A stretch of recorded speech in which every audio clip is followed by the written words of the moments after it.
दरअसल आप सभी को पता है कि कर्ण झूठ बोल के शिक्षा प्राप्त करता है। तो परशुराम जी बहुत नाराज़ हो जाते हैं जब उन्हें पता लगता है कि कर्ण जो है झूठ बोल के। राम राम दोस्तों, आई होप आप सभी ठीक है। तो महाभारत युद्ध में अर्जुन और कर्ण आमने सामने युद्ध किए थे। कर्ण के पास परशुराम द्वारा दिया गया विजय धनुष था और अर्जुन के पास अग्निदेव द्वारा दिया गया गांडीव धनुष था। दोनों ही दिव्य धनुष थे। अब इनमें से ज़्यादा शक्तिशाली कौन सा था तथा ये धनुष्य इन दोनों को कहाँ से प्राप्त हुआ और किस चीज़ से बनाया गया था, स्टेप बाय स्टेप हम जानेंगे इस एपिसोड के माध्यम से। वैसे तो कहा जाता है कि जो कर्ण का धनुष था वो ज़्यादा अच्छा था, ज़्यादा बेहतर था अकॉर्डिंग टू अर्जुन के धनुष से।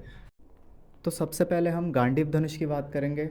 गांडीव धनुष अर्जुन के पास कैसे आया और सबसे पहले किसके पास था तथा इसे किस चीज़ से बनाया गया है। अब इसमें दो तीन स्टेटमेंट्स हैं। पहला तो ये है कि गांडीव धनुष को दधीचि नामक ऋषि के हड्डियों से बनाया गया था।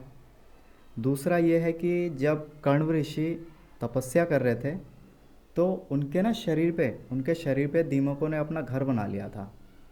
फिर क्या हुआ कि उस अब दीमकों ने घर बनाया तो उसमें मिट्टी ज़रूर होगी, मिट्टी से बनाया होगा, तो मिट्टी में सुंदर गठीले बांस उगाए थे। फिर जब उनकी तपस्या खत्म हुई तो ब्रह्मा जी के सलाह से उस बांसों से तीन धनुष बनाए गए थे। एक था पिनाक, दूसरा शार्डंग और तीसरा जिसके बारे में हम बात करेंगे अभी, गांडीव। गांडीव धनुष सबसे पहले वरुण देव जी के पास था।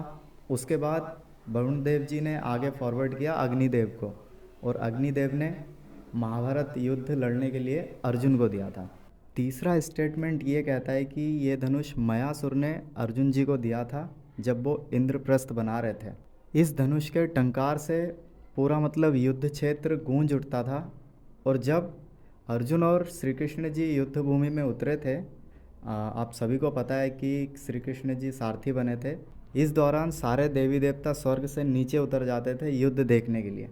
इस धनुष के तरकस से कभी भी बाण समाप्त नहीं होते थे और ये अक्षय था, मतलब क्षय होना ही नहीं है इसका। और तो और कुछ बाण ऐसे भी थे जो लक्ष्य भेदने के बाद ही वापस अपने तरकश में वापस आ जाते थे। तो ये कुछ खूबियाँ थी गांडीव धनुष की। अब हम बात करेंगे दूसरा धनुष यानी कर्ण के धनुष के बारे में, जो उसके पास था विजय धनुष, जो अर्जुन के धनुष से कई ज़्यादा श्रेष्ठ था। ऐसा क्यों था, चलिए जानते हैं। दरअसल कर्ण के धनुष से जब बाण छूटते थे तो एक भयानक ध्वनि उत्पन्न होती थी जिससे सामने वाला भी डर की स्थिति में आ जाता था। और तो और इस धनुष को किसी भी अस्त्र से तोड़ा नहीं जा सकता था।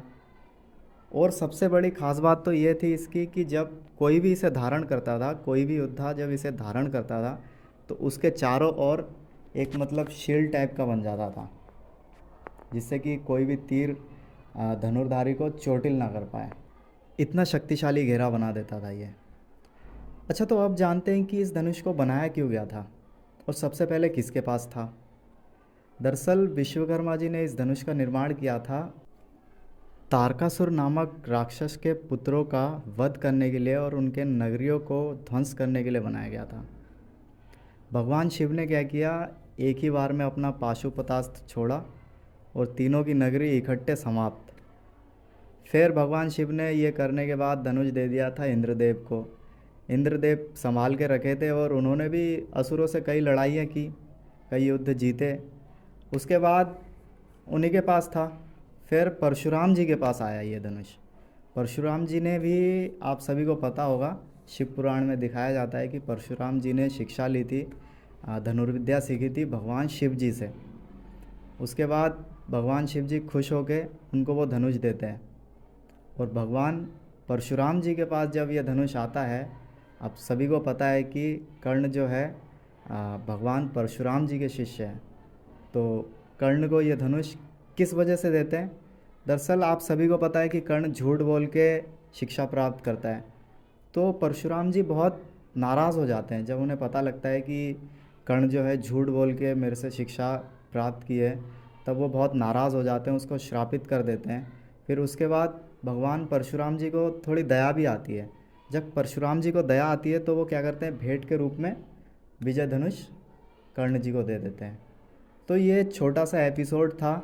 आप सभी बने रहें, मुझे अच्छा लगा, ऐसे ही सपोर्ट करते रहिए। मैं भी 2-4 पैसे कमा लेता हूँ। ठीक है, राम राम।